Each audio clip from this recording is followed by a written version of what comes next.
I was talking to my friend Rich, who worked for a hedge fund on Wall Street, and he was like 23 years old or something. And I'm like, Rich, how's everything going? He's like, oh, it's great. It's got my holiday bonus. I'm like, oh, what was it? He goes, $3 million. And then I was thinking to myself, I love Rich, but Rich couldn't tell me where the ocean is right now, and we're in it. It made me realize, like, if Rich can make $3 million, I can make $3 million. If so-and-so can run a marathon, I can run a marathon. If that guy can run 100 miles, why can't I run 100 miles? Welcome back to the Big Deal Podcast. I'm Codie Sanchez, and this is for those of you who don't want to just be rich but free and are willing to do what it takes to get there. Okay, this week we've got Jesse Itzler. This man is an absolute legend. He is married to, famously, Sarah Blakely, the founder of Spanx and now Sneaks, her new company. He started Zico coconut water company, which sold for hundreds of millions of dollars. He started Marquis Jet, which sold for billions of dollars to NetJet. He started more companies than he can remember that are multi-million-dollar companies, and a few others that are 8-figure-a-year companies. The weirdest part, though, is he's so humble, and he lives his life by this code that I find fascinating. The code is essentially this: how can we create a life so good that we look back on it, and every single year we think that I lived it with adventure? So I hope you guys enjoy this conversation as much as I do. He's also kind of hysterical and a beautiful storyteller. But before we get into the interview, I want to share a quick business tip that I've been thinking about a lot lately. It's eliminate, automate, delegate. Famously Tim Ferriss, but if you assess the tasks in that order, your business runs 10x more smoothly. I learned it from him and I'm still doing it today.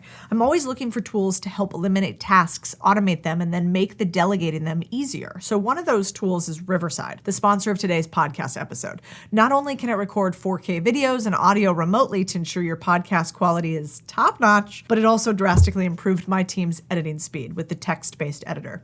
So it basically transcribes your footage, removes silences in one click, and creates short clips just by selecting the text. Even better, if you make a flub, which I never do, obviously, then you can delete the sentence in the transcript and it will delete it from your video instantly. Riverside has an in-platform editor where you can upload your own content too, so it's not just footage recorded on Riverside that gets the special treatment. So how do people find new podcasts? Often from seeing clips online. Riverside understands this, and that's why I love their AI magic clips, which analyze moments in your podcast that have the most potential to get traction online. So this saves hours of listening to your podcast for the 50th time to find the perfect clip. Riverside got you covered. So don't waste your time doing what Riverside can do for you. I got you guys a deal. If you want to try it out for yourself, get the Riverside link in the description and use code CODIE for an exclusive discount. If I'm not wrong, you have run a marathon in a coconut inflatable sack outfit.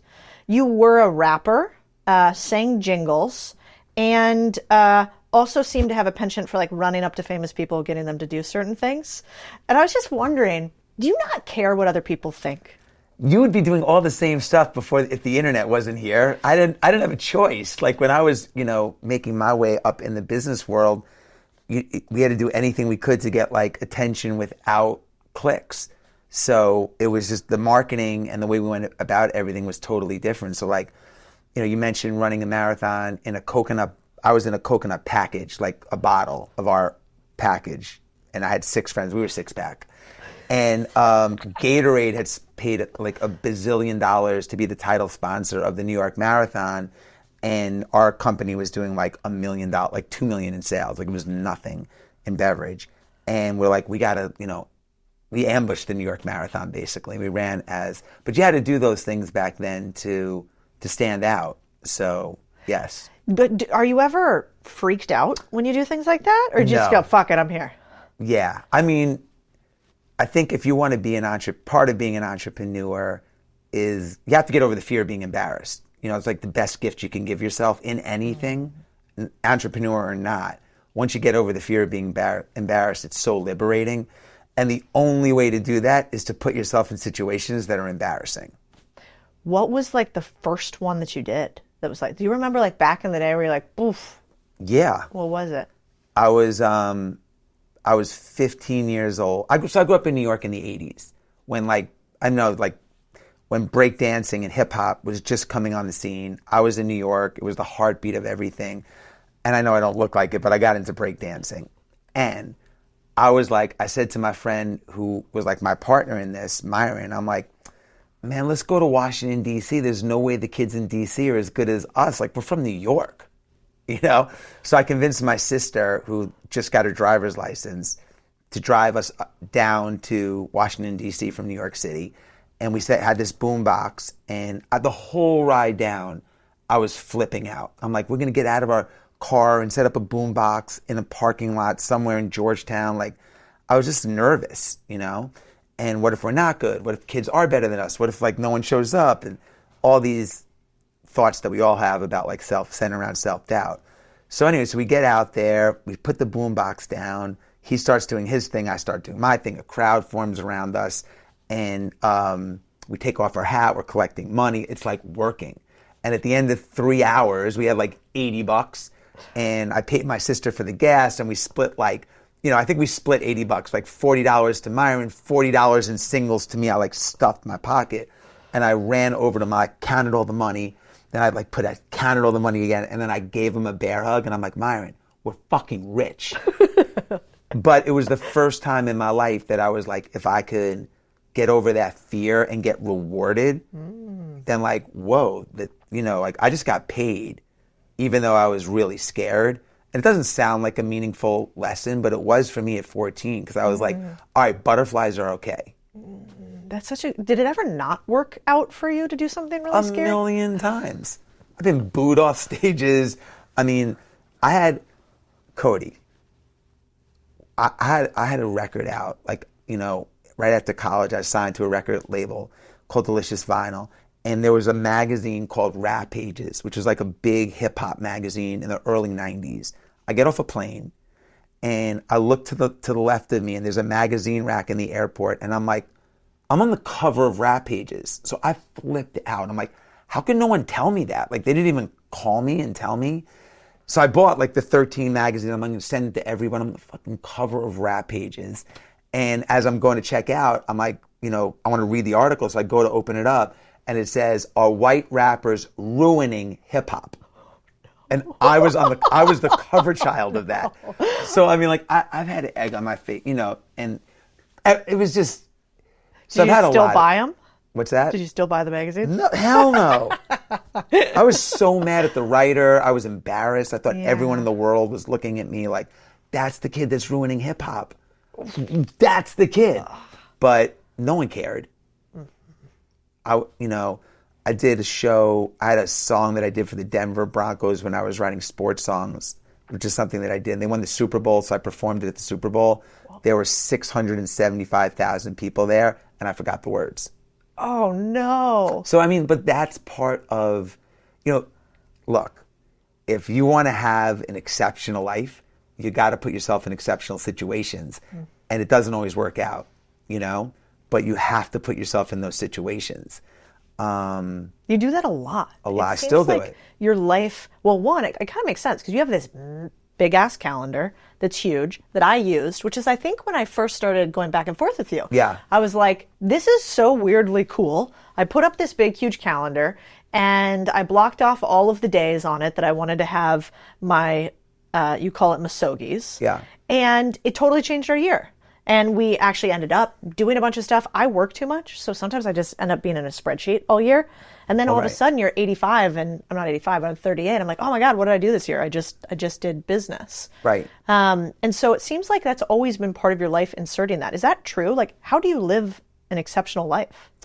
Well, first of all, to your point, most people spend so much time, you know, scheduling their work days. You know, every Monday through Friday is like appointment, schedule, Zoom call, whatever. And very little time scheduling their personal life. Like, when are we taking trips? When's date night? What races am I doing? What concerts am I going to? So their calendar fills up with work stuff. And I think it's really important to prioritize yourself first. And when you have the big ass calendar like that we have, you know, we're all visual. So you can see all 365 days of the year on one calendar. You can see where your time's going, and you can also track towards your goals. So I think a calendar is one of them, if not the most important planning tool people can have in business and their personal life. As far as, what was the question though specifically? Well, actually, I have a follow-up now. So if you're going to schedule your life, how do you use the big ass calendar? Lots of people have goals, goal setting. You have some weird ways you do it. How do you do it? Well, the first thing is I put all the things that are important, that I know that are important to me, on my calendar first. So for example, like I take a one-on-one trip with my kids, or that goes on the calendar. Stuff that I'm doing with my wife, with Sarah, like our trips or big events that I know I have, spring break trips, family trips, like that. If that doesn't happen, something else, your calendar is going to fill up. But then I have 3 rules that I do. So one is what you just mentioned, which is we tweak the definition of this, but there's an old Japanese ritual called the misogi. The way we've interpreted it is you do one big year defining thing a year that really defines your year. And it has to be big. So like you want to have something to show for your year at the end of the year. You don't want to be like, if I said to you, like, what'd you do in 2021? Like you should be able to be like, oh, I launched my podcast, or I quit my job, or like something. Like what are we all working for if there's nothing to show for it? Yeah. So one big year defining thing. Last year for me, I rode my bike across America, like big. But think of it this way. If you're 35 or 36 and you live to be 86, 50 more years, you'll have 50-year defining things. That's a hell of a life that you've done versus I didn't schedule it. The second thing that I do every year, so that goes on my calendar first when I know what that is. Yep. This year, like rim to rim to rim, like your husband did, was something that I put on my calendar in that regard. The second thing is every other month, I try to take a little mini adventure. So, and it could be just instead of doing something that I normally wouldn't have done on a weekend. So instead of watching the Georgia football game, maybe I'll take my kids fishing. Maybe I'll visit my college roommates. Maybe I'll go to a lecture. But I want to have 6. And again, the reason there is you live 50 more years. That's 300 mini adventures you wouldn't have had. 50-year defining things and 300 mini adventures. Like you're starting to shape an insane, like being 85 and be like, look what I did. Versus, man, I worked my ass off, man. So that's the reason. The third thing is I just create. We're all, the number one thing that we can do to have a better life is have winning habits, winning routines, winning mindset. Those 3 things. So I try to have good habits. I try to add every quarter or so a new winning habit, and that could be as simple as I'm never going to be late for a meeting. I'm going to drink more water. I'm going to drink 100 ounces of water a day. I'm going to add a 10-minute-a-day meditation practice. It's probably a good idea. We're here. So that's how my calendar starts to fill out, and then I work around it. So basically it's like immediately you throw this huge thing on the wall, you look at it so it becomes visual, and then it's color-coded so you make sure you can see really easily, oh man, I thought I had all these adventures, but they're actually not on there. Well, yeah, and again, like, I want my calendar to be fun. I want it to be, like light it up. Yeah. It's a work in progress throughout the year. I'm adding to it as things, speeches and travel. I keep adding to it. But making it color-coded, when I look at it, I think in pictures. Most of us do. Yep. So when I see it, I'm like, wow, I have a lot of exciting travel coming up. Versus like, I got to scroll through my phone to do that. It's not the same. That is true. Yeah, you know what else is interesting with that is then you start to think about it as exciting as opposed to, sometimes I look at my calendar and I get overwhelmed. I'm like, oh my God, I have so much I have to do as opposed to I get to do it. You have a kind of a ridiculous mindset. Like when I see all the things, you just got back from Running Man, which you put on, which is like what, a couple hundred people in sort of a remote location. We wanted to come, but I had something else going on. Plus I suck at running. So small side note. And you have like, is that the same one? You have like 100 saunas and or is that a different Yeah, we event? had 1,000 people there. Okay. It's a 3-day like wellness festival in the middle of Georgia. Yeah. And it's kind of like the Woodstock of wellness. There's speakers and breakout sessions and music and bands and we built the world's biggest sauna. It's almost 5,000 square feet. We get a couple hundred people in it with a DJ and we have yoga sessions. So I need things. I work hard and I have kids and I have a wife and, like that whole work-life balance thing. I need things that I'm excited for on my calendar. It makes me show up better at work. It makes me show up better as a dad, as a husband. If I know, like, look, I can work my ass off for the next 90 days, but then I'm taking a trip to Florida, or I have a guy's trip that I'm doing. It helps me. Somebody was telling me the other day, it was about content. And they were like, there's so many young people today that want to be quote unquote famous, that want to create really cool things on the internet, but they haven't actually lived much life. And so when you haven't lived much life, there's not that much to create about. Right. And they're like, if you want to create incredible content, live an incredible life. And it doesn't have to be like a fancy one. I mean, half the time you have an event at your house where you just run up and down a hill like 3 bajillion times, and it's called Hell on a Hill, right? Yeah, I do. To your point, I was just at Running Man. I was talking to my friend's son, and I asked him, he's in his mid-20s now, maybe even a little older. And I said, what are you doing now? And he goes, he like lights up. He's like, I have the dream job. And I'm thinking like, whoa, I'm like, what do you do? He's like, I work the chairlift at the local ski resort in Colorado. And I was like, oh. He's like, no, you don't understand, man. It's unbelievable. He's like, I get to meet everybody there. I get to ski an hour a day. We get together as a group after. So like, to him, he has the dream job. He runs the chairlift at the local ski resort, which is amazing. Like, people think you have to be the CEO of a mega company or climb Mount Everest to have these incredible lives. Like, no. You have to be around people you love, doing things you love to do, and feel accomplished. If you do those 3 things, you really checked all the boxes, and he did. And he's doing that right now. It was really like kind of eye-opening for me. Like when he said it, I was like, you can learn something from everybody, man. Not you don't have to be famous. You don't have to be an influencer. There's lessons everywhere. I'll give you an example.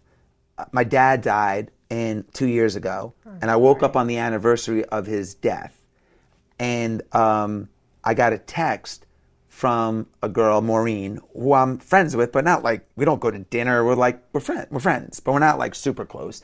And she just wrote, I know it's a 2-year anniversary of your dad's death. She wrote me this really nice note. I have 10,000 plus people in my contacts. She was the only text that I got. Wow. And so I called her and I asked her about it. I was like, Maureen, how'd you remember that? Like, I was just like, I have a list of monumental events, good and bad, of people in my life on by month, and the days of those anniversaries, I just reach out to them.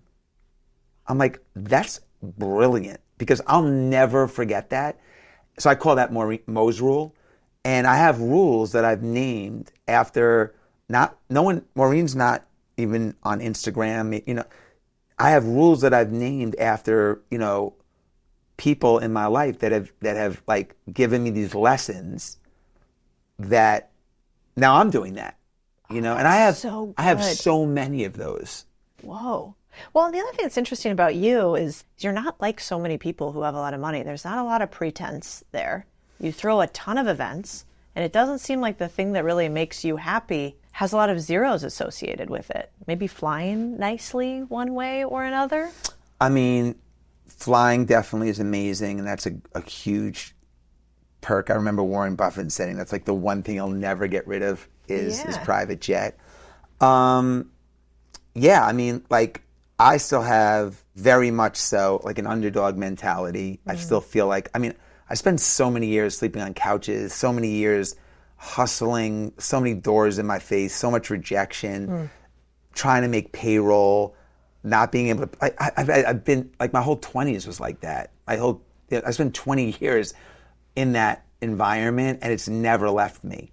So I still, I've been to restaurants so many times where like just freaking out when I hand them my credit card that it's not going to work, that I'm still traumatized, but I still get that to this day. Do you really? All the time. Every time I pull out a credit card, I'm like, oh my God, is this going to work? Now I'm like, if it doesn't work, it's not really a big deal but yeah. And so that never left me. And I think Sarah, she was so mission driven always about making products that women love. So you don't end up feeling rich even when you have that amount of dollars. My life is exactly the same. I still like to run. I like to take saunas. I love to go to I still coach my kids. I don't miss anything. My friends are the same. Like, everything's the same. It's just bigger. Like the swimming pool. I have a swimming pool now. I have the house is bigger. But the problems are the same. Yeah. What? The problems are the same. Like Don't the problems get bigger in some ways? it depends on what your relationship with money is. So a lot of people have, when you think of relationships, you think of them in terms of like people. What's your relationship with your husband or your parents or whatever? But people don't think of their relationship with time and with money. So you have to have, and that's really important. So like Sarah always says, money's fun to make, money's fun to spend, and money's fun to give it away. And the best thing about it is you get to treat the people you love the most to the things that you love to do and do it with them. And that's really been the best gift about it. The other great thing is that it's given us an opportunity to meet so many cool people that we wouldn't have had.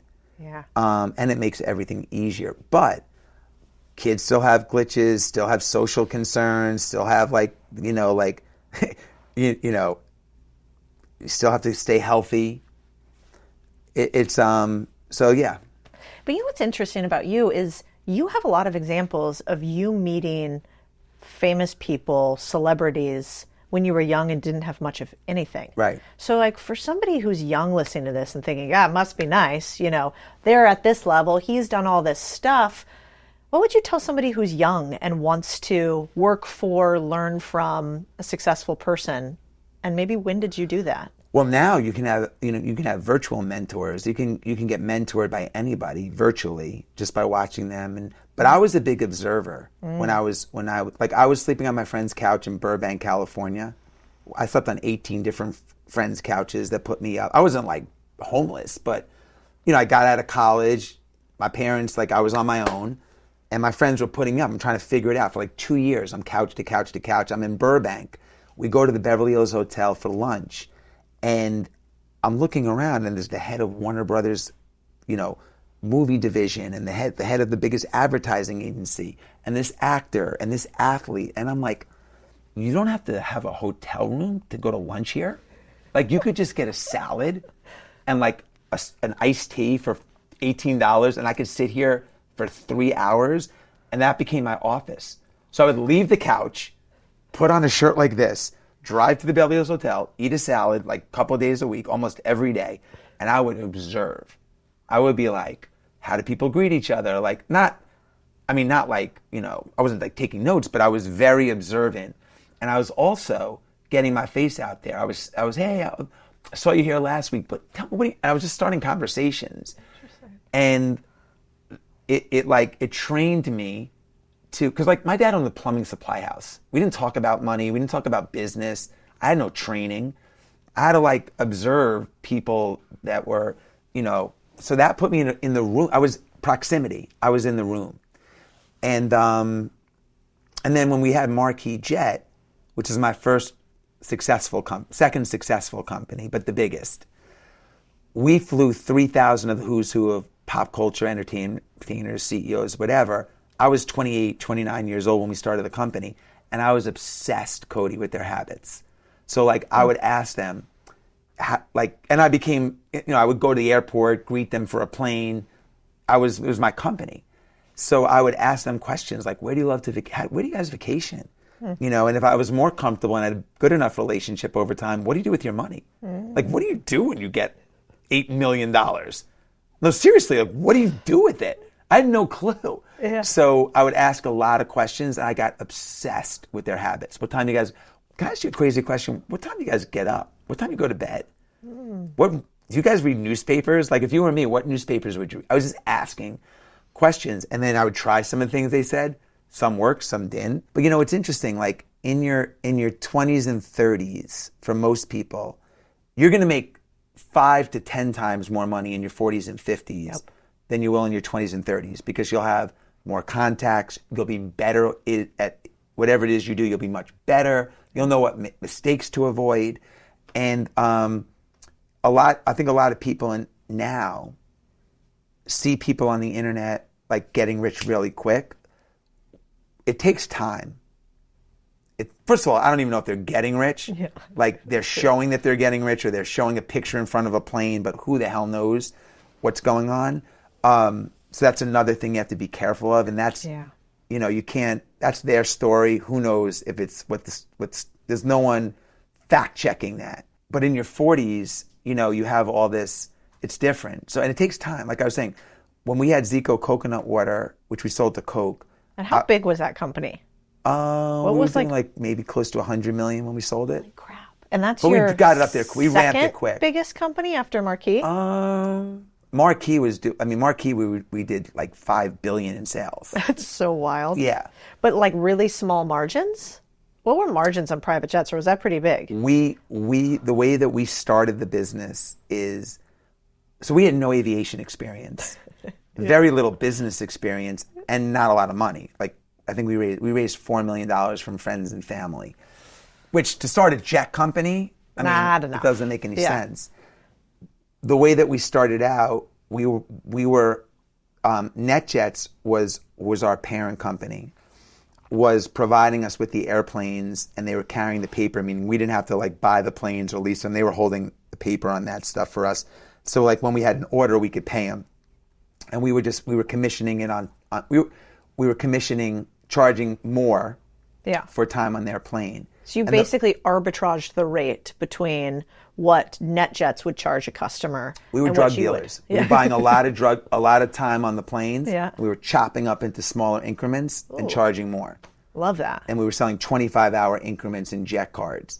So we were just marking. You were the first people to kind of think about doing it that way, right? We were, yeah. We were doing Before that, everybody thought, no, we have to have these long leases, or it has to be individual. And you're like, wait a second, why can't we just cut it with some lactose powder or something? I remember sitting with my partner, and like our average sale was people were spending about $250,000 a year. They didn't have to, but like on average, a year with us on jet time.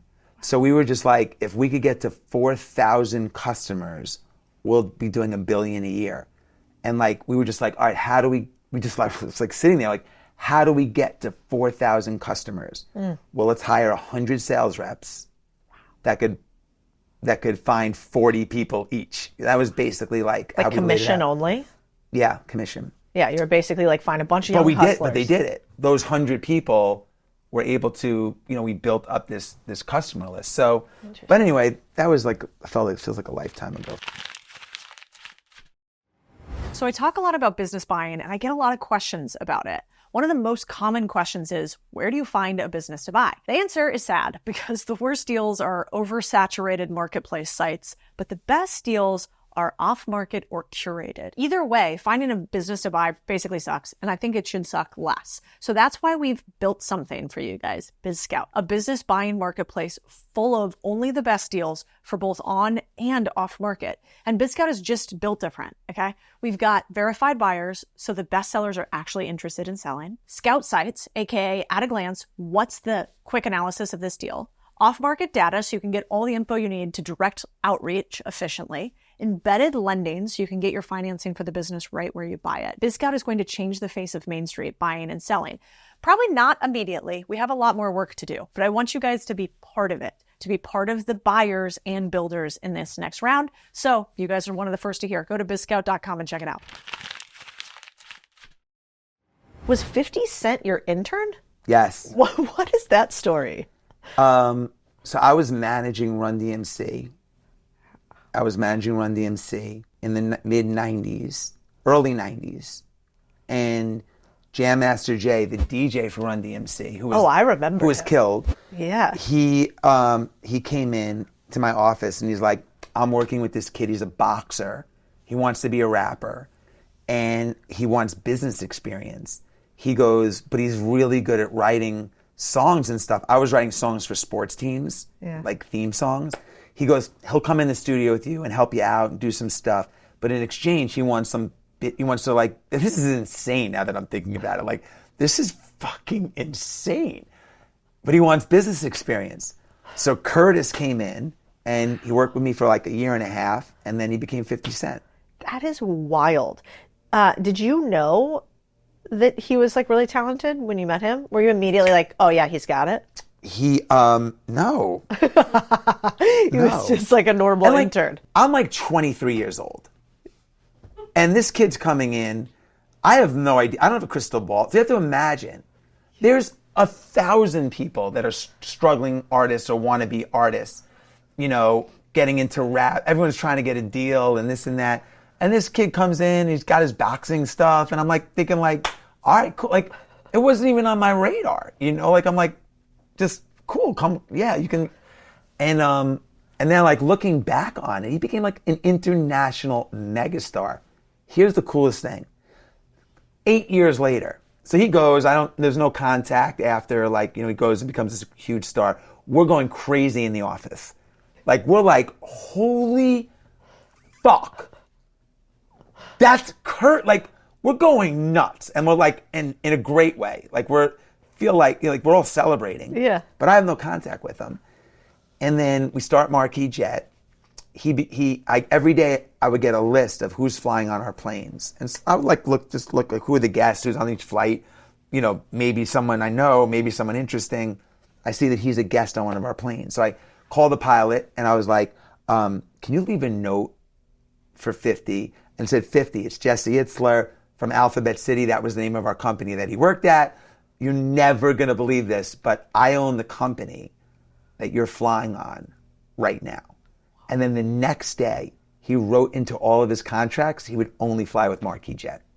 Is that insane? That's amazing. Amazing. It's really fun to hear about celebrities. These days it's pretty easy to shit on them. But so many people I've met, of like all of the people that I would look up to in the world, are incredible humans. And part of me thinks that might be more common than people think. Yeah, I agree with you. You know, there's a lot of, you get disappointed by people too in business. Yeah. I've been burned.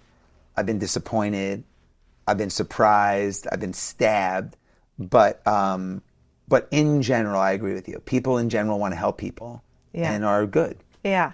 If you go back to thinking about some of those instances, what do you think of, like, what was the biggest failure you've had in business?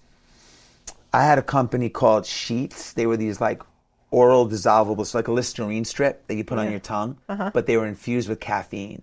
So it was like basically like drinking a Red Bull, but you put it on your tongue and it just goes right into your bloodstream and like you get this burst of energy. And at the time that we launched it, 5 Hour Energy was selling 10 million, 2.5 bottles of 5 Hour Energy a week. So the category was huge. And I'm like, we're gonna put them out of business. And I was so sure. We just sold Zico to Coke, Marquis had just gotten sold. Like, it was a lot of momentum for me. And I'm like, so we started this company called Sheets. I partnered with LeBron. I brought in a lot of celebrities, a lot of star power. I took in money from everybody I knew because I'm like, give me 10 grand. And I wanted to be a hero. You're going to get an island back. Like your 10 grand is going to turn into an island. And we're all going to be neighbors because of this strip. And I would back-to-back big wins, and I believed it. I was so sure. And we did a focus group. It didn't go well. And anyway, it didn't work. Because at the end of the day, it was super bitter. And your product has to be good. It doesn't matter who's endorsing it, who's in the commercial, how good the packaging is. People have to buy it. You have to give them a reason to buy it. And then they have to buy it again, and they have to tell friends. And they didn't buy it again, and they told friends, oh, I don't like the taste of it. So it didn't work. And the hardest part of that was I lost, money for, I lost the most money by far. But, that hurts, still seeing people that gave you money, even though they could afford it, and everyone knows when you make an investment. And then people are like, well, why don't you just pay them back? That becomes weird. There's just, it's just weird. It was a tough time. I still think about it. Yeah. I literally still think about it. And it was, 20 years ago. Yeah, I think it's really hard for people to understand. If you have good moral character, losing somebody else's money is worse than losing your own. Like it is. I had an investment company for a long time, and we were in the cannabis space. And we invested in all of these startups in cannabis. And from like 2016 to 2016 to 2019, we killed it. We just made so much money. We 3x'd the fund, gave all the investors back their money. Then the second fund that we did was right when COVID hit. And we before COVID, we thought we're going to raise all this stuff and they're going to legalize this shit. It's going to be legal. And it didn't end up getting legalized fast enough. And COVID hit. And I thought we were going under. I thought we were dead. And I remember Chris, my husband who you met at the time, we were just sitting in California and I was like, I don't think there's anything I can do. My grandmother's money is in this, because same thing. I was like, we are legal weed dealers, money. And I was like, fuck, I'm going to lose everybody's money. And I didn't have enough to repay it. I mean, it was hundreds of millions of dollars. Thank God the government deemed it an essential service. In retrospect, it kept our companies afloat. In retrospect, I'm not even sure, though, that I'm happy I was in cannabis. Like, I kind of think... Right. The reason why you can't repay it is, first of all, that sets the precedent that anytime you raise money, what if I want to build a spaceship to the moon and I need to raise $1 bazillion? Well, the expectation is you pay it didn't work. We're going to get our money back anyway. Yep. That you're going to pay everything back and every loss back. So that's one of the reasons. And there's a variety of reasons, but it's also it can create fake guarantees, so it actually owes you up to lawsuits, and 100%. And then, so there's a lot of reasons why sometimes legally you're not even allowed to in the docs. And then who's to say what the actual cost is of money from an opportunity cost perspective? It's really messy. But I do think, if you're in the game, you've lost some money at some point, unfortunately. But if you're taking in money, you have to understand it comes with responsibility. It comes with responsibility to report, to have some kind of, to be transparent. And it's just, you lose your own money. Yeah. It's one thing, but you lose someone else's money, it's tough. Well, what I think's interesting too is, like, I think you're probably one of the best marketers out there pre-internet, in such interesting ways. But to your point, you can't really market a incredible product. And you had a little formula there I really liked, which maybe was something like, if you want to create a really viral product, or if you want to create a product that continues to sell forever, they have to buy the product, they got to buy it again, and then they have to tell a friend. And a lot of times people leave that last part off. Like, is that your formula for creating winning products? Or how do you think about creating winning products? Because you got a pretty good hit ratio.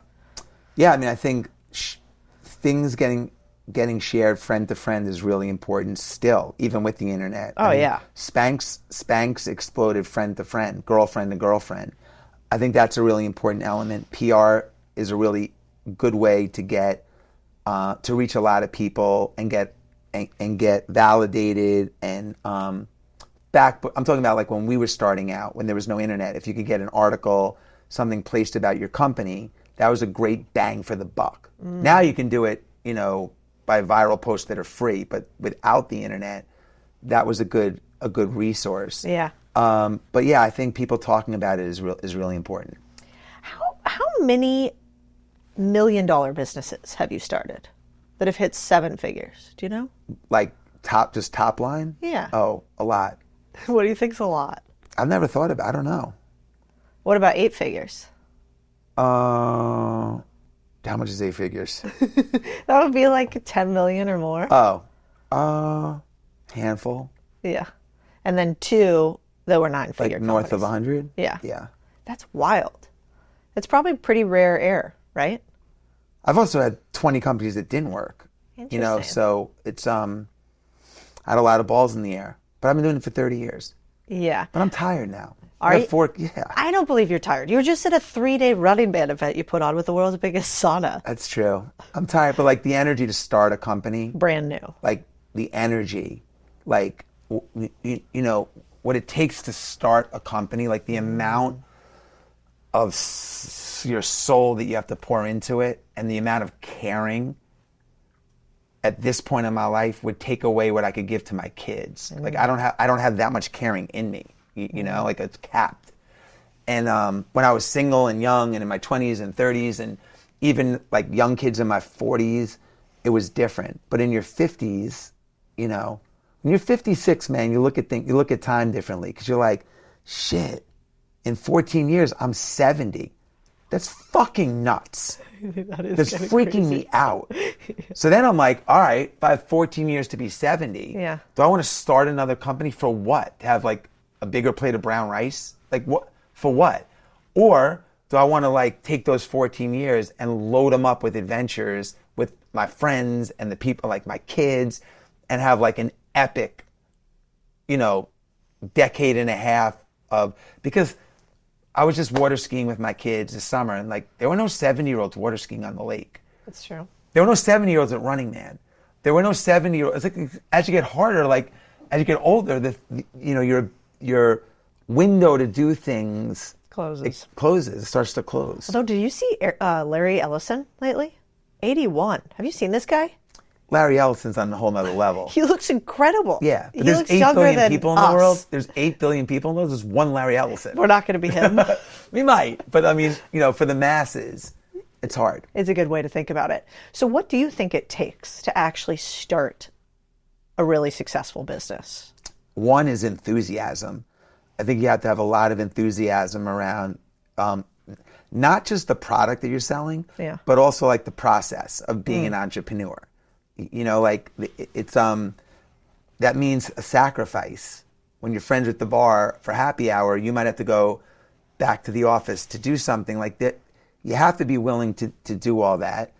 You have to be customer focused and really think about and product driven. The product has to be good. I think it has to be fun.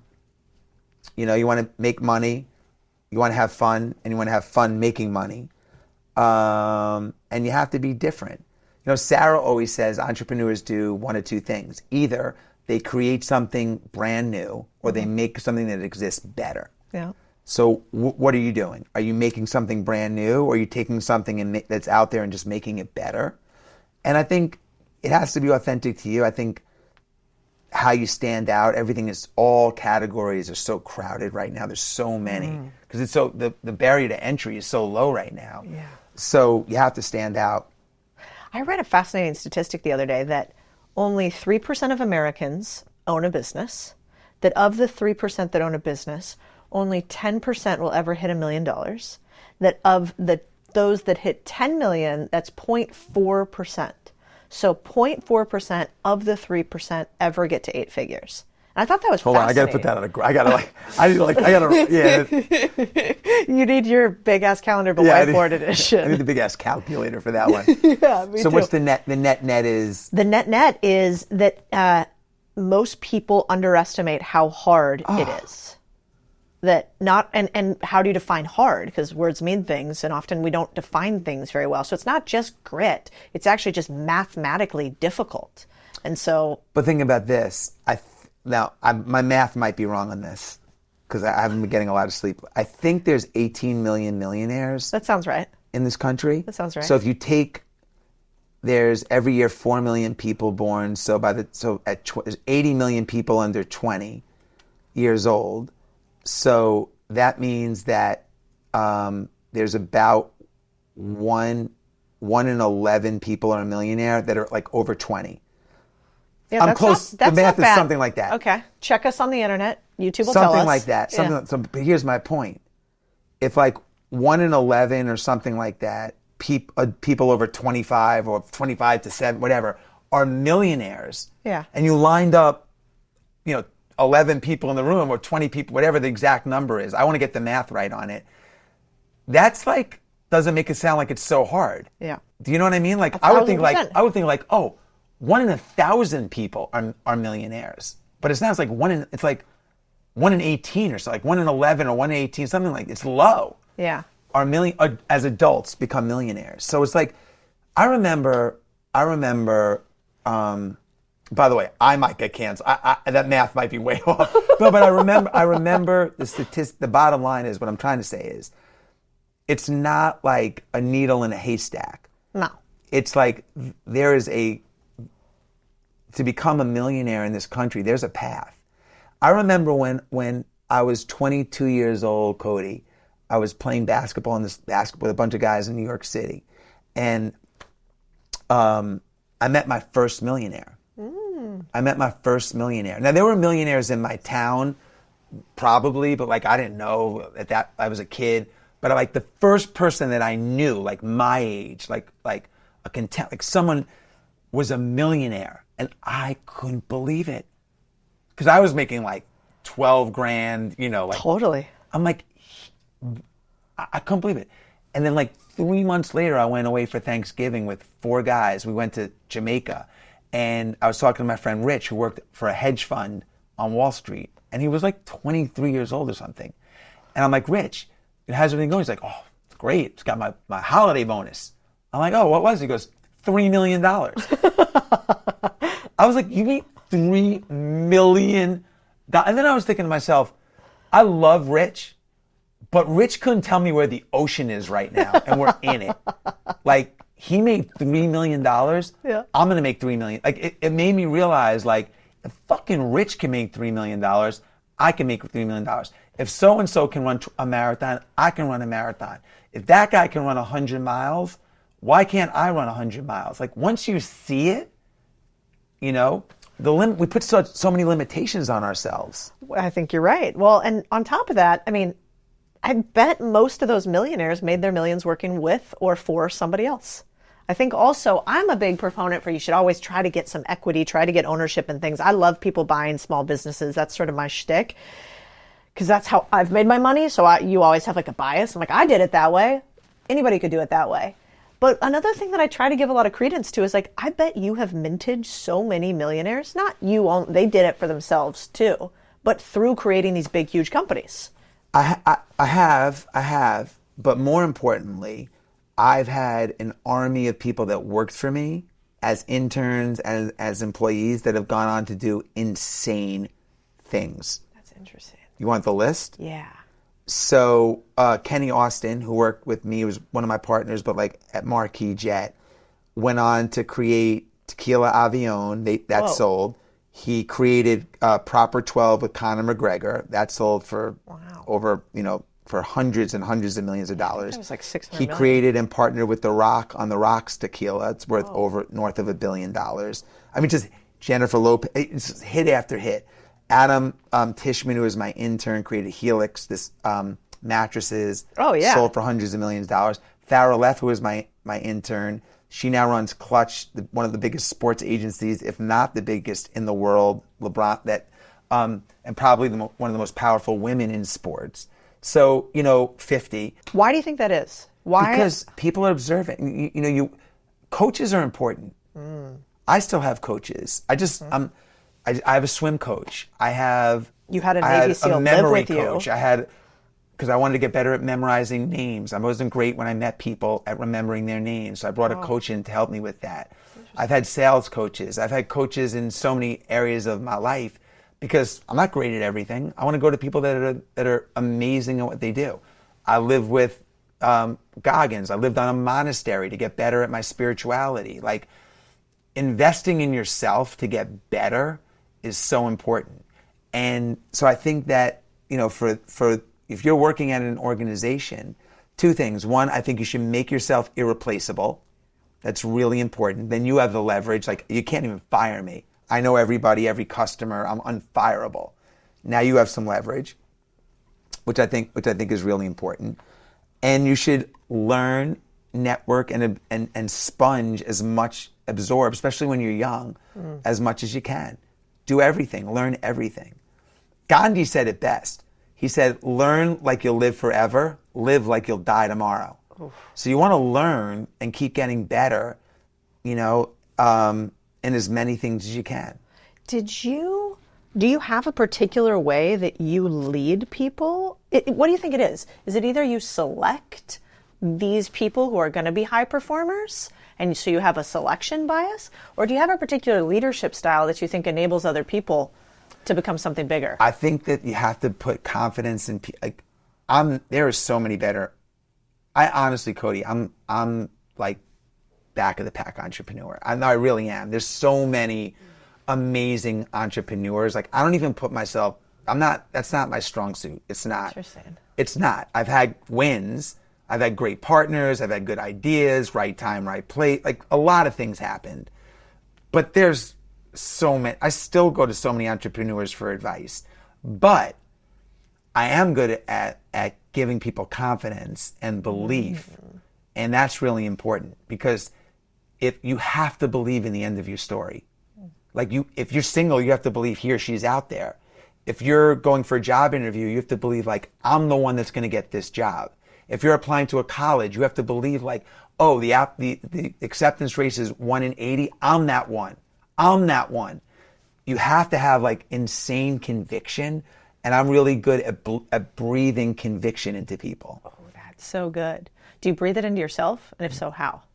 Self-talk. Are you like in the mirror going, Jesse? No, but just like, you got this. And like, you know, I have really good self-talk. There's not a lot of I can't that comes out of my kids' mouths or my mouths. Or Sarah and I are really particular about how our family speaks.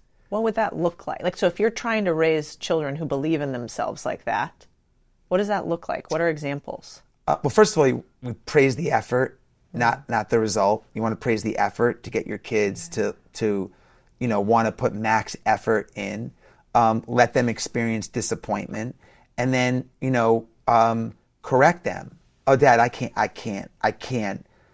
can't jump off this diving board. Like, well, if you say you can't, you're never going to do it.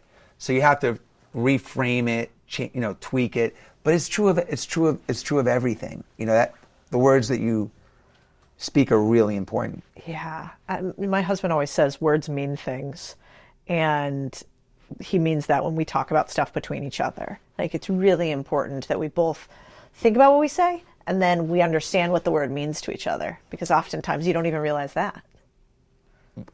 It's true. I was doing like a math problem with my daughter. We were going through her math homework, and like she got the first 5, and then we got the math to question 6, and she's like, "Oh, Dad, this is hard. We'll skip that one. Let's go to the next one." And like I think most of my childhood, maybe, you know, my parents wanted to make things as good as they. Oh yeah, we'll skip it. We don't skip things. Like, you get a chance to like skip. Oh, you know, coming up with the packaging for this widget company is really hard. Let's skip the packaging. Like, no, my daughter's name is Tepper. Tep, let's sit here and figure this out before we go to question 8. Let's stay on 7. I know it's hard, but it's on the paper. It was assigned to us. It's in front of us, so we're gonna have to figure this out. We're not skipping it and going to 8. And I didn't say it in that tone. But those kind of lessons were like, you know, I think are important. Do you talk like that between Sarah and yourself? Like, when it comes to partnership, do you help your partner speak that way to each other? And if so, how do you do that in a relationship? Or do you both come fully baked? Every partner is so different. So, you know, I'm a support system for my wife, and she's a support system for me. But my needs are more ego-based. You know, like, I need to be told, like, you did a great job, Jesse. Like, you cleaned the dishes, and like, oh, I didn't just clean the dishes. The dishes are fucking spotless. Like, I need to be, can you say that, Jesse, the dishes are spotless? You're the best dishwasher in the family. I need that. Yours is words of affirmation. Right. So I need affirmation. And she's completely different. What does she need? She needs more, she needs to be heard. She needs to be heard. Yeah. So I need to be a bit more of a listener. And then periods. Yeah. Yes. Okay. Shut up. Interesting. We've been married for 18 years, so now I know. Now you've got it down. Mm-hmm.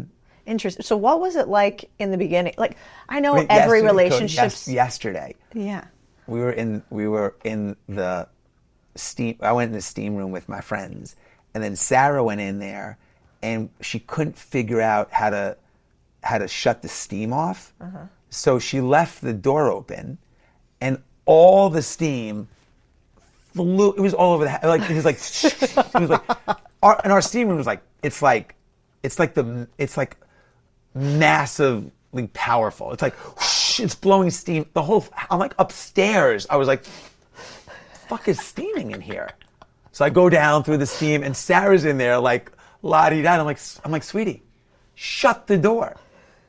And she's like, I can't. She's like, I don't know how to shut the fucking steam. Like, she was pissed. She's like, and I'm trying to shut it off, and I can't shut it off, and steam is going everywhere, and we're like arguing over it. And then, I was pissed at her and how she handled it. And she was yelling at me, and I'm yelling at her. And then, like, we went on our merry way, and then I called her, and I'm like, I'm not mad at you. I'm not even mad at you. are you mad at me? She's like, I was mad at you, but I'm not mad at you now. So like, you have to, in relationships, it's okay to get mad, but we're married. So I'm not going to stay mad at her that she left the door open and the whole house has mold in it now. I'm not upset at all. I'm not mad at her. I'm not even thinking about it a day later. Quick FYI, we've got just a few months before my first ever book is out in the world. If you want to pre-order it for yourself or anyone you love, you can do that in the link in the show notes, or you can search it online. It's called Main Street Millionaire. You'll love it. I think it'll make you a lot of money, and I hope you guys pre-order it. Chris and I have been married for 4 years, together for 7, but we've known each other since we were 12. And I was married before, so I fucked it up once. And it's like very big on my list of do not fuck this up again. And I think one of the things that I love talking to people about who've been married for a while and have kids is like the real of it. Because, we have a therapist. That was one of my things, like with my first marriage. I tried to make that happen and he wasn't really into it. I like the word coach. You have a coach. Yeah, exactly. We have a coach. Although our coach is doing this thing lately that I hate. I don't know if yours have ever done this. She's like, now I want you to stop. And I want you to think about where do you feel it in your body? That's a therapist. Oh, God. I about died last week. I'm like, and especially Chris, former Navy SEAL, you can only imagine what his face looks like. And then she says, I'm sorry, I won't say her name because she's great in many ways. But then she says, I know you feel hot in your body. You feel heat. I want you to ask the heat what it wants to tell you. I was like, I have to leave. I have to leave this Zoom call. And that was not very helpful for me. I'd have a hard time in that room. No. I'd have a hard time. So what kind of coach do you guys, have you ever used in your marriage? Have you ever? We have on very rare occasions on more specific topics. Yeah. Yeah. But it's almost like, hey, we're not communicating well here, so we want to communicate better? Yeah, like, or we disagree on this. Yeah. On, on this particular thing, let's go to a specialist. So for us, just to be candid, it was like food. I was a vegan, vegetarian. I eat super clean. Sarah eats a whole different lifestyle, the way she eats, which doesn't bother me at all. It doesn't bother me one bit. But now we have 4 kids. So how do we want to feed and raise our kids when it comes to food? Yeah. And early on in the relationship, I was all the way over here and she was all the way over here, and that created a lot of an uncomfortable environment, because guess what? You have to eat. And we're eating 3 times a day. So we're having 1,000 meals, and, they're eating one way, or I want them to eat one way and Sarah wants them to eat another. So we had to right size that. But you have to get in front of the problems. It's like crisis management 101 is you get in front of the problems. You can't let a small problem become a bigger problem. It doesn't magically disappear. Mm-hmm. So what does that look like to get in front of a problem? You have to confront it and be like and be solution driven rather than just ignore it. Humans, I'm non-confrontational. So for most things I'm like, it's not a big deal. I don't want to, but it doesn't go away. Right. Unless you address it. Yeah, that's a good point. And you guys met later on in life, right? Yeah. We got married, I was 40. Sarah was 37. And so what I find interesting, obviously young people today are getting married later than ever, to a lesser degree than ever before. And I found when Chris and I came together that sometimes when 2 humans are so fully baked, there's hard parts about that. Because I'm like, no, I'm like a full adult human. I have operated like this for 31 years. Right. I'm pretty good. Right. Were there ways that you came together to compromise that you think were helpful and necessary? Because you, I imagine, are a strong personality. She, imagine, is a strong personality. And you're going to have to figure out how to compromise somehow. Yeah. The one thing is we were very aligned. We're very different. Yeah. Very different in certain regards. But the one thing that we are very aligned on is values. And I think that's like super important. Before you get married, you don't talk about like food. Do you want your kids to be raised religious? Do you want your kids to go away to summer camp when they get older, if you can afford that? Do you want to, there's a lot of things that we didn't discuss, like, ever. And then, like, you have children and you're like, wow, we never even went over, like, how do you want to discipline the kids? Do you want to spank the kids? Not spank the kids. Do you want to yell at them? Not. What's our discipline protocol? Yeah. Like, We didn't go over any of that stuff. So you don't have a choice. You have to get aligned on that stuff. What do you think is important for like a couple coming Values together? is really important. And how do you define values? Is it your political party? Is it your religion? No, just like how you treat people and what matters, what doesn't matter. Values more like the hierarchy of what's important and what's not important. Values in family and traditions, in taking care of your parents, like just core values is really important. Yeah, I read a study the other day that increasingly young people, specifically women, which is interesting, but young people today don't want to marry or date somebody of the opposite political party, which I think is such a mistake because my parents were both, one of each. And I do think in many ways we're forgetting this opposite attracts thing. I was hanging out with a guy who I really admire a lot and have become buddies with, Sean Rad, who started Tinder. And it was interesting. He was saying that one of the byproducts of Tinder is that increasingly in Tinder you can determine exactly what you want in a human. Right. And so because of that, you won't ever even get served what you might need. You only get served what you think you want. And a lot of us don't even know what we want. Right. And I thought that was really interesting because I find if you and Sarah are really different, Chris and I are really different, I'm not sure we ever would have gotten matched on an app because aren't there a lot of studies about like marriages that last longest are, I remember reading this, I could be wrong, but I remember reading that opposite more than, similar. That's what they say. Yeah. It's more of two parts fitting together. Yeah. And you guys have some really cool stuff you seem to do as a family that I've just seen on social. Like, I remember seeing a sign that you have for all the things you want on your birthday and all the things Sarah wants on her birthday. What's the deal with that? Father's Day and Mother's Day. Oh, that's what it is. Father's Day and Mother's Day. Yeah. She gets to make a list of how she wants her special day to be. And it was like she wants to talk for an hour. It was all the Sarah things. And then mine was like all the Jesse things on Father's Day. Like I want to eat fruit, I want to run, I want to take a sauna. I made a whole list. So our lists were so different. They were so different. But do you find some joy in coming together on the day and you're Love like, it. I want to listen. Ready, course. go. Of course. And like, listen, the other thing about marriage is I found that you have to let your partner be who they are, and like if Sarah loves to eat French fries and do that, do it. Like if I took that away from her, she would resent me. So she lets me do the things I love to do, and I let her do the things she loves to do, and we come together on the values and the stuff that that we do together. Yeah, that was one of the best things Chris. Sarah's super fun, by the way. I bet I'm she is. married She to looks someone fun. Like it's not hard. I mean, it's she's so fun. She's funny. She's a great mom. She's a great business person. She gives great advice. She cares. I've lost my dad, my sister, and my mom in the last 2 years. So having someone there, is really important. And she was super supportive. And those are the things that, to me, are really important for what I need in a marriage. And I like to have fun. Like you want your house to be a place of fun and. I get that So vibe we checked from you. that. Yeah, we checked that box. Yeah, but I do like this idea of Chris always, like when we first started out, when you start dating somebody and, they want you to hang out with all their friends and their family and go do all these activities. In the beginning, I thought, yeah, like that's what you're supposed to do. You have to come do all this stuff that my family wants to do, that I want to do because we're now in a relationship. And Chris actually taught me a lot about, do you?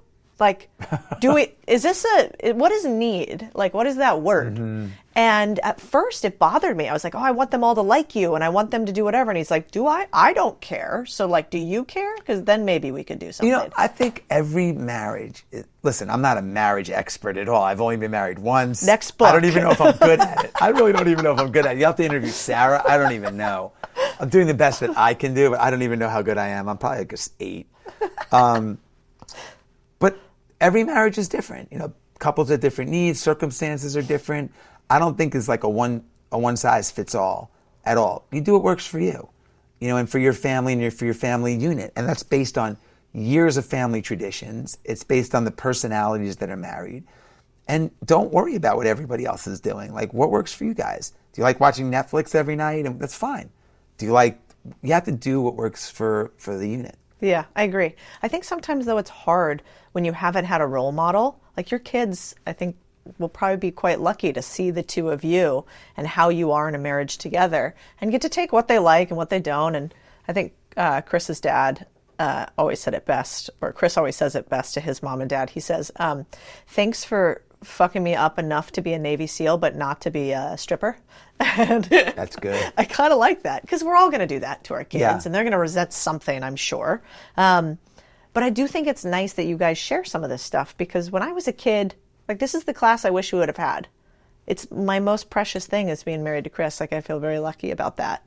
But I didn't really know what I was doing for a long time. And I think I was a nightmare sometimes. So I think it's cool that you share a bunch of this stuff on the internet. And you do it very much. You don't have a lot of, I do this, so you should do that in your vocabulary that I've ever noticed. No. I mean, because I don't think I'm in a position to tell people that. I can tell people what works for me and show them what I do, and they can choose to do that or not. But yeah, you got to be careful, man. Like, when you give advice to people, you know, like, you got it comes with like I said, it comes with a lot of responsibility. We're both in a space where, in personal development or whatever you want to call it, and you got to be careful. Yeah. People like listening, and like, you got to give them. So I try to just be like, this is what I did and this is what I'm doing, and show, don't tell. It's like with my kids, I'm not telling, I'm their dad, I'm not their coach. So I have to show them. You know, if I go outside and it's pouring rain out at 7 a.m. and my kids say, and I come in, I'm like, oh, I don't care about the rain. I run every day. It doesn't matter. I don't even look at the weather. I'm going no matter what. So why would I look at the weather? Then they're now have that same thing, like, you know, like, oh, it's freezing. My kids don't care. It has no impact on them because they see it from me all the time. Cold plunging, sauna, running, like, they see it. One of my friends said entrepreneurship is a trauma response. Yeah. Do you think that's true? It can be. Yeah. Yeah. Was it for you? I just started so early. Like, I didn't have a choice. You know, like, I didn't want to work for anybody. I just always wanted to, like, I had 3 goals. I wanted to be able to, I said to myself, if I could work like 50 weeks a year on my own stuff, but make enough money that I could take a 2-week trip, it's worth it. I'm like, if I could take a 2-week trip, are you kidding? So that was like one of the goals that I had. The second goal is I wanted to make enough money that I could have a swimming pool. I'm like, if I could have I don't have to go to a public swimming pool. I could go in my own pool, would be the coolest thing. And then I want to be able to grow my own fruit. Those were my business goals. And then when I had those, I crossed them off, and I made new goals. And I've always been doing that. I've always been like, kind of, after I hit the goals, making new goals. And the bar kept going higher and higher. That's so interesting, because I think a lot of times when people set goals, they set a really big first one. Which is fine. Mine weren't less about goals and more about like a wish list. Like, I think it's important that people have like if I gave you $10 million tomorrow, or anyone listening, are you crystal clear on what you would do with that money? Like, what would you do? You should, like, what are you working for? Like, you should have like an idea of like, well, what do you want? I had a friend of mine that was like going through a tough time, and I said to him, I was like, Brian, man, if I wired you $10 million, what would you do? He's like, oh, I would move to California tomorrow. And I'm like, that's great. Why? He's like, oh, I always want to live in California. And he's like in his mid-50s. I'm like, Brian, no one's wiring you $10 million. If you want to go to California, figure out a way to go move to California. I think like a lot of people, like a lot of the things that we want to do, we could probably do now. Yep. You know? Yeah. Okay. I want to close out with a few little rapid fire questions, which are, what do you think the secret is to staying in love while running multiple businesses? These are questions people asked from the group. Really? Yeah. What do you think the secret is to staying in love? I assure you that did not come from a man. It's probably a woman. So read it to me again. What is the secret to staying in love while running businesses? Just like my wife has a hashtag, just love him, just love her. You have to just let your partner be who they are and, you know, do what they like to do. You can't, otherwise it creates resentment. But communication is really important. You know, not like just transactional communication, like, hey, Chris, did you take out the garbage? But more like, Chris, how you feeling today, man? Like, what's going on? You know, I think is really important.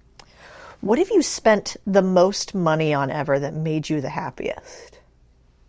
These are great questions. I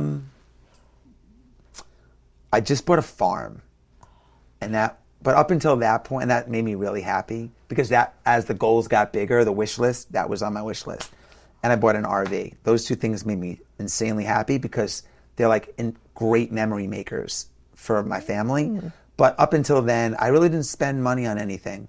I don't have a lot of wants. I like bikes, so I like collect bikes. I love buying bicycles and saunas. I have a great bike and sauna collection. I don't have any fancy art, no fancy watches. Yeah, that's right. I don't really have a lot of, I'm pretty simple. Are you going to put like some goats and horses and stuff? Yeah, we got goats, chickens. Yeah, I love goats. Interesting. You're going to get the funny chickens with like the hair and the hairy feet? I'm getting seen those? all of it. Yes. Yeah.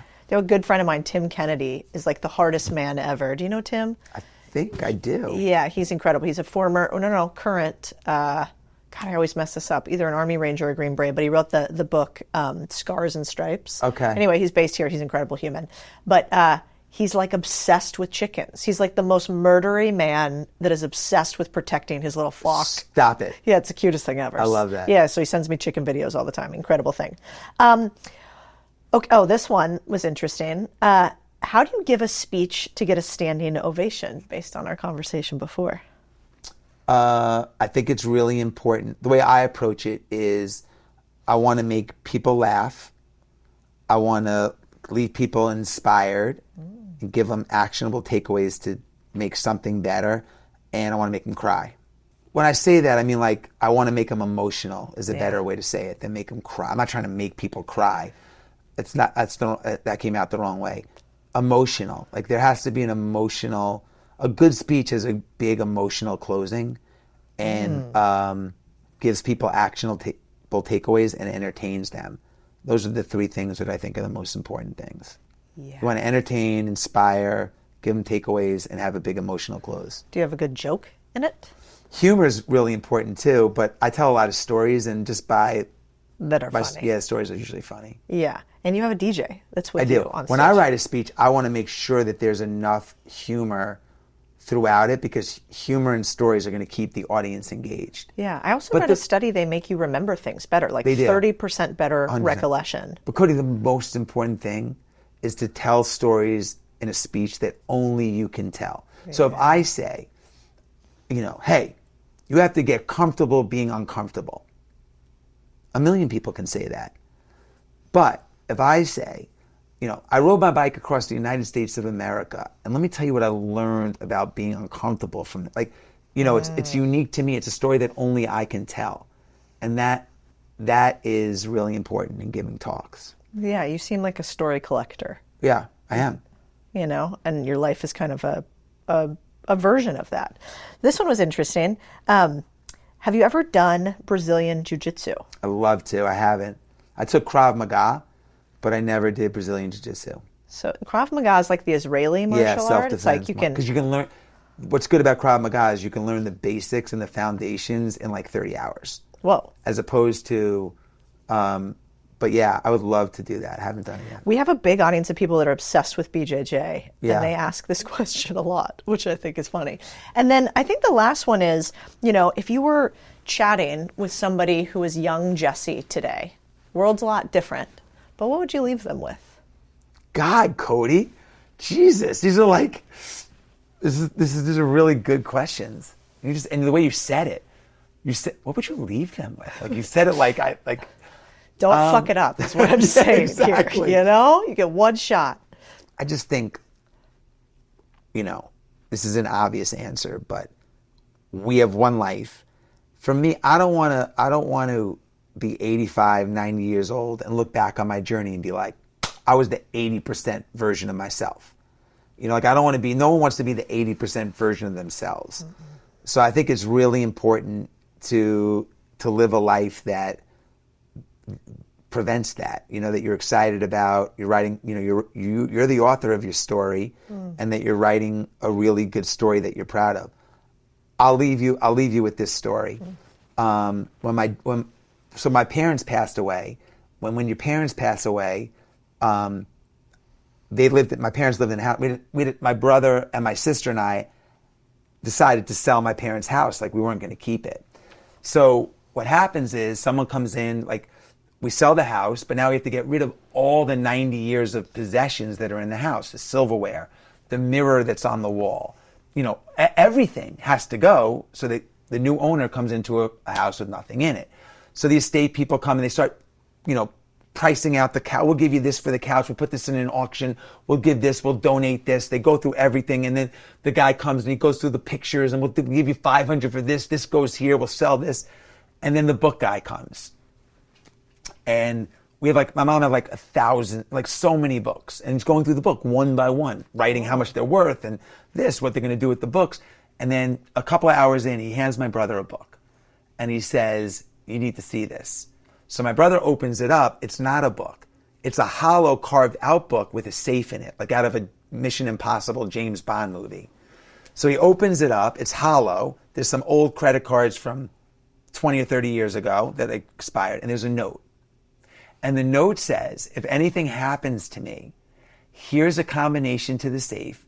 Here's an address. You're the only one that has this combination.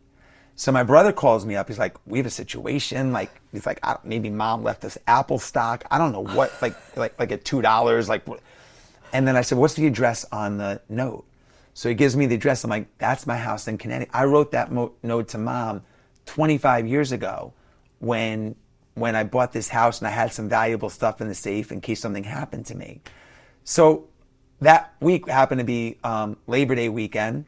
So I was at the house in Connecticut. So I went down to the safe. I opened it up. And in the safe, this is a true story, in the safe was a book. And the book was an autobiography that my grandfather wrote in 1974. And so I read the book, 54 pages, and we could do a whole other podcast episode on it. But he really left all these lessons through his autobiography for his kids, his grandkids, and generations. And my parents are gone, my grandfather's gone, but the stories live on forever. And the stories that we create. You just went through a whole hour. I don't even know how long we've been. We could have been here 15 minutes or 2 hours. I have no idea. 3 years. But all the stories that we went through. Oh, the Marquis jet running in the costume and the Zico costume, and the thing with Sarah. All these little. They're just stories that we've collected. They're nothing more than. It's all going to go away. Everything's going away. But your legacy is the stories that you create, that you pass down to your friends, family, kids, or the book that you leave in the safe. And that is what I would say. Like, at the end of the day, what is that book going to look like for you in the safe? Like what are the stories that are going to be in there, and how do you write the best ones? And it's not going to be the Zoom calls. It's not going to be that. It's going to be what's on your calendar in yellow that you're excited about. That you look back and be like, yeah, Chris did rim to rim to rim. If you ask him, Chris, name 10 things you did in 2024, he probably couldn't. Like, what'd you do in January? I have no fucking idea. But he'll never forget rim to rim to rim. You're so right. So are you going to write a book like that for your kids? For sure. But I'm also, I am a story, like I am so deeply invested in spending my money on experiences. Like, I am so deeply invested. I'm going on a sauna tour of Finland with 10 friends in February. I rode my bike across America with 10 friends last year. I'm going on trips with my family. Like, I got scuba certified with my son. I've been to Africa and Fiji, all with my family over the last 6 months, and New Zealand. Like, because that's what I want. Yeah, that's everything. Now, easy for me to say, right? I have the ability to do it and I can afford to do it. But even when I was 21 sleeping on couches, I was going to Coney Island's Polar Plunge, which was free. I was going to free stuff in New York City. I was going to the rallies. I was going to this. I was out there. I wasn't sitting on the couch watching the Kardashians. No, I was out 14 doing it, man. DC, Yeah. breakdancing. Yeah, which actually made nothing you wrong with the Kardashians, but I wasn't doing that. No, I think you're right. I remember I threw my first protest when I was 15, and I want to throw. What'd you protest? yeah, you haven't thrown a protest yet? Get No. it together. On the bucket list, 2025. Will you come? I'm in. I will hold the sign. I'll make the signs. I protested. I was on student government, and the dean of the school, or the principal, that's what you called it back then. The principal wanted to get rid of half of our, what's that called where you go in between classes, like the time, not recess, whatever it is. Yeah. And I said, that's ridiculous. We need that time. We sit in these chairs all day. I need to be connecting with people. We have things to do. And so we threw a protest and invited the news sources. But it's funny to look back in retrospect on these little signs. Yeah. But you know what? Cost me nothing. I'll remember it forever. And I think that's a beautiful thing for people to realize today. It's not just about the bank account that you have at some point. It's this story bank that you have. Right. It's true. Jesse, It's you're true. the man. Thank you for being here. Codie, thanks for having me, man. It's so good. That story. Obviously more inspiration than, I don't know, I got in a 4-year college degree. So if you also are getting inspired to do better, be better, hit that subscribe button, share this video, share the audio.